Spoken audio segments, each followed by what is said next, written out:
കപ്പ ബിരിയാണി ഉണ്ടാക്കുകയാണെങ്കിൽ ഈ ഒരു രീതിയിൽ ഉണ്ടാക്കിയെടുക്കണം കേട്ടോ. നല്ലൊരു ടേസ്റ്റാണ്. അതുപോലെ 10 മിനിറ്റ് തന്നെ നമുക്ക് കടയിൽ കിട്ടുന്ന ആ തട്ടുകടയിലൊക്കെ കിട്ടുന്ന അതേ ടേസ്റ്റ് നമുക്ക് വീട്ടിലുണ്ടാക്കിയെടുക്കാനായിട്ട് പറ്റും കേട്ടോ.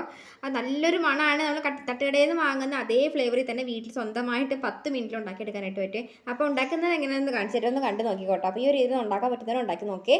അപ്പോൾ ഞാൻ ഇതുപോലെ ഒരു പാനിലേക്ക് ഇതുപോലെ ഒരു സ്പൂണിൽ 2 സ്പൂൺ മല്ലിപ്പൊടി ഇട്ടിട്ടുണ്ട്. അതുപോലെ ഇതുപോലെ ഒരു 2 സ്പൂൺ മുളക് പൊടി ഇട്ടിട്ടുണ്ട്. പിന്നെ ഇതുപോലെ ഒരു 1.5 സ്പൂൺ മഞ്ഞൾപ്പൊടി. പിന്നെ ഇത് ഗ്രാമ്പു ഏലക്ക പട്ട പൊടിച്ചതാണ് കേട്ടോ. ഇത് നല്ല രീതിയിൽ തന്നെ ഒന്ന് വറുത്ത് കൊടുക്കാം. ഒരു ഏകദേശം ഒരു ചൊമക്കന രീതിയിൽ നമുക്കൊന്ന് വറുത്ത് വയ്ക്കാം. കാരണം ഒരു പച്ച മല്ലിക്കുത്ത് ഉണ്ടെങ്കിൽ കപ്പ എല്ലിനും ഒരു ടേസ്റ്റ് കുറഞ്ഞു. അപ്പോൾ ആ ഒരു രീതിയിൽ നമുക്ക് നല്ല രീതിയിൽ തന്നെ ഒന്ന് വറുത്തെടുക്കണം കേട്ടോ. ഇതുപോലെ നമുക്കത് കുക്കറിലിട്ടിട്ട് വേണം നമുക്ക് എല്ല് നന്നായിട്ട് വേവിച്ചെടുക്കാനായിട്ട്. അപ്പോൾ ആ കുക്കറിൽ തന്നെ ഇട്ട് വേവിക്കുമ്പോൾ തന്നെ ഒട്ടും മണമൊന്നും വെളിയിൽ പോകത്തില്ലല്ലോ. അപ്പോൾ പ്രത്യേക ടേസ്റ്റ് കിട്ടും കേട്ടോ.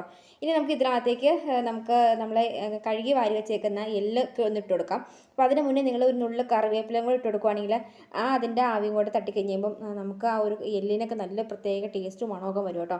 അപ്പോൾ ഇതുപോലെ ഞാൻ 1 കിലോ എല്ലാണ് കഴുകി വാരി എടുത്ത് വെച്ചേക്കുന്നത്. നന്നായിട്ടൊന്ന് കൂട്ടി ഇളക്കി ഒന്ന് കൊടുത്തിട്ട് നമുക്ക് ഇതിൻ്റെ മുകളിലേക്ക് ഒരു കുറച്ച് വെള്ളം ഒരു അര പാത്രം വെള്ളം എടുത്ത് വയ്ക്കുക. നമ്മൾ എല്ലാം ശരിക്കും മുങ്ങിക്കിടന്ന് വേവുന്ന രീതിയിൽ നമുക്കൊന്ന് കുറച്ച് ഉപ്പും കൂടി ഇട്ട് കൊടുക്കാം കേട്ടോ. ഉപ്പും കൂടി ഇട്ട് കൊടുത്തിട്ട് നമുക്ക് നിങ്ങളുടെ ഇതിനകത്ത് കുക്കറിൽ എന്തേരം വിസിലാണ് വേണ്ടതെന്ന് വെച്ചിട്ടുണ്ടെങ്കിൽ അത്രയും വിസിൽ കൊടുക്കുക. അപ്പോൾ എൻ്റെ കുക്കറിൽ ഒരു 4-5 വിസിൽ കൊടുത്തിട്ട് ഞാനത് അങ്ങോട്ട് ഓഫ് ചെയ്തിട്ടേക്കാം കേട്ടോ. അപ്പോൾ ഇതുപോലെ ഓഫ് ചെയ്തിട്ട് വന്നു കഴിഞ്ഞപ്പം ഇതുപോലെ എല്ലൊക്കെ നല്ല രീതിയിൽ തന്നെ വെന്ത് നല്ല ആ ഒരു കറിവേപ്പിലയുടെ ഒക്കെ നല്ല മണമൊക്കെ വന്നിട്ടുണ്ട്. ഇനി ഇതിൻ്റെ മുകളിലേക്ക് നമ്മൾ കഴുകി വാരി വെച്ചേക്കുന്ന കപ്പ നുറുക്കിയത് ഇതുപോലെ. അപ്പോൾ ഞാൻ 1.5 കിലോ കപ്പയും അതുപോലെ ഒരു 1 കിലോയുടെ അടുത്ത് എല്ലുമായിരുന്നു കേട്ടോ. അപ്പോൾ ഇതുപോലെ നിങ്ങൾ വെള്ളം ഒഴിക്കുമ്പോൾ ഉണ്ടല്ലോ ഇതുപോലെ ശരിക്കും ആ ഒരു കപ്പയുടെയൊക്കെ ഒപ്പം വരാവുന്ന രീതിയിൽ ഇതുപോലെ ഒരു കറക്റ്റ് ഒരു ഇതിൽ കണ്ടില്ല, മനസ്സിലായില്ല, ഈ ഒരു രീതിയിൽ നിങ്ങളത് എല്ലും കപ്പയും വച്ചിട്ടൊന്ന് വേവിച്ചെടുക്കുക കേട്ടോ. ഒരു 5-6 വിസിലടിച്ച് കഴിഞ്ഞിട്ട് അത് അങ്ങോട്ട് മാറ്റി വെച്ചിട്ടുണ്ട്. അപ്പോൾ നമുക്കത് ഇതുപോലെ ഉരുളിക്കകത്തേക്ക് നമുക്ക് മസാലയുടെ പണി നോക്കാം.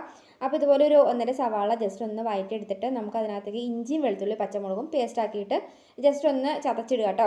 അതിനുശേഷം ഇതുപോലെ കറിവേപ്പില ഇട്ട് കൊടുക്കുക. പിന്നെ ഇതിനകത്തേക്ക് നമുക്കൊരു ഹാഫ് തക്കാളി ഇട്ട് കൊടുക്കുക കേട്ടോ. ഹാഫ് തക്കാളി ഇട്ട് കൊടുക്കുകയാണെങ്കിൽ ഒരു പ്രത്യേക ടേസ്റ്റൊക്കെ കിട്ടും. അപ്പോൾ ഇതുപോലെ ജസ്റ്റ് ഒന്ന് ഇനിയിപ്പോൾ ഇല്ലയെന്ന് വെച്ചാൽ കുഴപ്പമില്ല, പക്ഷേ ഇടാൻ പ്രത്യേകം നോക്കുവാണെങ്കിൽ നല്ലതായിരിക്കും കേട്ടോ. ഇനിയിപ്പോൾ ഇതുപോലെ കുറച്ച് ഗ്രാമ്പു ഏലക്ക പട്ട പൊടിച്ചിട്ടിട്ടുണ്ട്. പിന്നെ ഇതുപോലെ ഒരു മുട്ട, നമ്മൾ തട്ടുകടയിലൊക്കെ കിട്ടുന്ന നമ്മൾ കപ്പയിറച്ചിയിൽ നിങ്ങൾ കണ്ടിട്ടില്ല, മുട്ടയൊക്കെ കൊണ്ട് ഇട്ടിട്ടാണ് വരുന്നത്. പ്രത്യേക ഒരു മസാലയ്ക്ക് പ്രത്യേക ഒരു ടേസ്റ്റും ആയിരിക്കും. നമ്മളിപ്പോൾ അതിലൂടെ പോയാൽ മതി, നല്ലൊരു മണം വരും. അത്രയ്ക്ക് ടേസ്റ്റുള്ള ഒരു കപ്പയുടെ ഒരു മസാല കൂട്ടാണ് ഈ ഒരു കൂട്ടം. അപ്പോൾ ഇനിയിപ്പോൾ അവിടെ വേവിച്ച് വെച്ചേക്കുന്ന കപ്പയും എല്ലും കൂടെ കൂടിയിട്ട് ജസ്റ്റ് ഒന്ന് കൊട്ടിയിട്ടുണ്ട്. അപ്പോൾ ഇത് നല്ലൊരു മണമൊക്കെ വരുന്നുണ്ട് കേട്ടോ. അപ്പോൾ ഇതുപോലെ കുറച്ച് കറിവേപ്പില അതിൻ്റെ മുകളിൽ തുള്ളിയിട്ടുണ്ട്. അപ്പോൾ ഉപ്പ് പോരാത്തതുകൊണ്ട് ഒരു നുള്ള ഉപ്പും കൂടി ഇട്ട് കൊടുത്തിട്ടുണ്ട് കേട്ടോ. ഇനി നമുക്ക് ഇതിനകത്തേക്ക് ഒരിത്തിരി കുരുമുളക് പൊടി ഉള്ളവർ കുരുമുളക് പൊടി ഒന്ന് തുള്ളി കൊടുക്കുക. ഇത് നന്നായിട്ട് ഇതിൻ്റെ അകത്തേക്ക് വെള്ളം എന്തെങ്കിലുമൊക്കെ വറ്റാനുണ്ടെങ്കിൽ അത് ജസ്റ്റ് ഒന്ന് പയ്യെ ഒന്ന് വറ്റിച്ചൊന്ന് ഇളക്കിയെടുക്കുക കേട്ടോ. അപ്പോൾ ഇതുപോലെ ഞാൻ ഒന്ന് ജസ്റ്റ് ഒന്ന് ചെറിയ രീതിയിലൊന്ന് കുറുകി വന്നിട്ടുണ്ട്. അപ്പോൾ ഇതുപോലെ ഞാൻ ഇപ്പോൾ ഇട്ട് കൊടുത്തേക്കുന്നത് കുരുമുളക് പൊടിയാണ് കേട്ടോ. കുരുമുളക് പൊടിയും കൂടെ തുള്ളി കൊടുക്കുകയാണെങ്കിൽ പ്രത്യേക ടേസ്റ്റ് ആയിരിക്കും. ഇനി നമുക്കിതിൻ്റെ മുകളിൽ വാഴയില കിട്ടുവാണെങ്കിൽ നിങ്ങൾക്ക് വാഴയില വെട്ടിയിട്ട് അത് ഇട്ട് കൊടുക്കാം. അപ്പോൾ അതിന് മുന്നേ ആയിട്ട് നമുക്ക് ഇതുപോലെ കുറച്ച് സവാളയൊക്കെ ഒന്ന് കൊത്തി അരിഞ്ഞത് ഇട്ട് കൊടുക്കുകയാണെങ്കിൽ ഒരു പ്രത്യേക ടേസ്റ്റ്. നമ്മൾ കടയിൽ നിന്നൊക്കെ വാങ്ങുന്ന അതിനകത്ത് കുറച്ചൊക്കെ സവാളക്കൊത്തൊക്കെ ഉണ്ടാവില്ല, പ്രത്യേക ടേസ്റ്റാണ് സവാളക്കൊത്ത് ഇട്ട് കൊടുക്കുന്നത് കേട്ടോ. അപ്പോൾ അങ്ങനെ ഇട്ട് കൊടുത്തിട്ട് നമുക്ക് ഇതുപോലെ നമുക്ക് വാഴയില വെച്ചിട്ട് ഒരു അരമണിക്കൂർ നേരം ഒന്ന് മൂടി വെച്ച് കഴിയുമ്പം ആ വാഴയിലയുടെ മണവും അങ്ങോട്ട് കൂടിയിട്ടാൽ ശരിക്കും പറഞ്ഞാൽ കപ്പയിറച്ചിയിലേക്കൊക്കെ പിടിച്ച് കിട്ടും കേട്ടോ. അപ്പോൾ ഇതുപോലെ നന്നായിട്ട് കൂട്ടി ഇളക്കിയിട്ട് നിങ്ങൾക്കത് സെർവ് ചെയ്യാം, ചൂടിനോടെ കഴിക്കാം. നിങ്ങളുടെ ഇഷ്ടം. നല്ല ടേസ്റ്റ് നല്ല മണമൊക്കെയാണ് കേട്ടോ. അപ്പോൾ 10 മിനിറ്റ് തന്നെ നമുക്ക് ഈ ഒരു രീതിയിൽ ഉണ്ടാക്കിയെടുക്കുകയാണെങ്കിൽ നമുക്ക് കപ്പയിൽ നല്ല രീതിയിൽ തന്നെ കഴിച്ചെടുക്കാൻ നല്ല ടേസ്റ്റും കിട്ടും. അപ്പോൾ ഇത്രേ ഉള്ളൂ. വീഡിയോ ഉപകാരപ്പെട്ടെന്ന് തോന്നിയിട്ടുണ്ടെങ്കിൽ എല്ലാ അമ്മമാർക്കും ഷെയർ എത്തിക്കുക. അപ്പോൾ നല്ലൊരു വീഡിയോ വേണ്ടി കാണാം കേട്ടോ. ഫോളോ ചെയ്ത് സംസാരിക്കുന്ന ഫോളോ കൂടി ചെയ്തേക്കണേ. ബൈ.